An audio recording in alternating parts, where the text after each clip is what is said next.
Saudara, DPR membuat aturan baru dalam tata tertibnya. Aturan ini memungkinkan DPR melakukan evaluasi termasuk mencopot para pimpinan lembaga yang mengikuti fit and proper test DPR. Jabatan apa saja yang bisa dicopot DPR? Dewan Perwakilan Rakyat membuat aturan baru dalam revisi tata tertib DPR nomor 1 tahun 2020.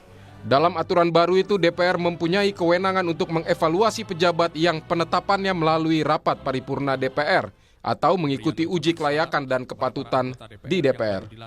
Ketua Badan Legislasi DPR Bob Hasan menyebut berdasarkan tatib baru, salah satu rekomendasi yang dapat dilakukan DPR ialah dengan melakukan pemberhentian pejabat yang dianggap bertentangan dengan aturan.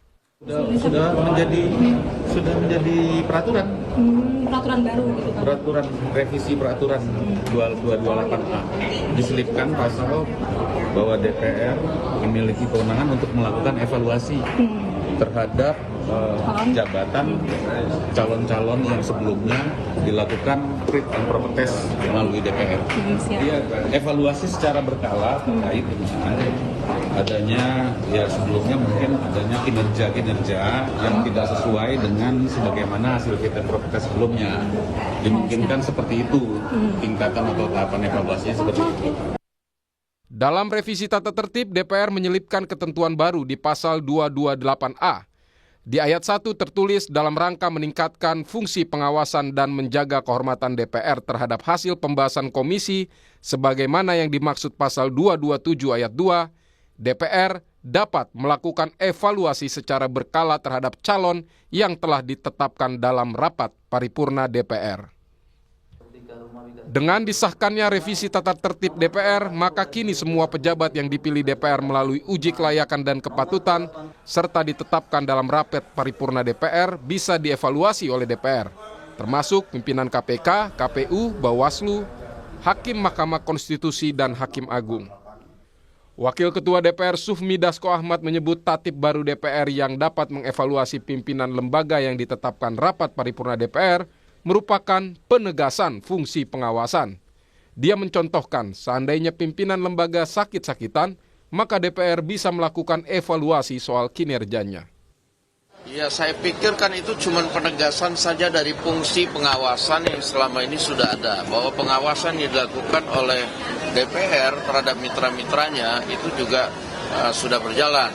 Nah, namun kita tegaskan lagi bahwa dalam keadaan tertentu hasil fit and proper yang sudah dilakukan oleh DPR bisa kemudian dilakukan evaluasi secara berkala untuk kepentingan umum justru. Yang kita lihat misalnya ada satu lembaga yang pensiun misalnya umurnya sampai 70 tahun. Nah, dan dia di situ sudah menjabat selama 25 tahun. Dan sekarang kondisinya misalnya sakit-sakitan. Nah, ini kan kemudian kita harus lakukan fit and proper apakah yang bersangkutan itu masih dapat menjalankan tugasnya dengan baik. Nah, kalau tidak kan kita harus kemudian lakukan mekanisme agar yang bersangkutan dapat digantikan oleh yang lebih layak. Aturan baru tata tertib DPR itu dikritik Ketua Majelis Kehormatan Mahkamah Konstitusi I. Dewa Gede Palguna. Dia menyebut tidak perlu Ketua MK-MK yang jawab, cukup mahasiswa hukum semester 3. Dari mana ilmunya ada tatib bisa mengikat keluar? Masa DPR tak mengerti teori kewenangan? Masa DPR tak mengerti teori pemisahan kekuasaan dan check and balances? Kata I. Gede Palguna seperti kami kutip dari kompas.com hari ini. Salinan revisi tatib DPR telah diserahkan balik ke rapat paripurna DPR. Namun diharapkan tatib baru DPR jangan sampai mempengaruhi independensi pejabat. Tim Liputan Kompas TV.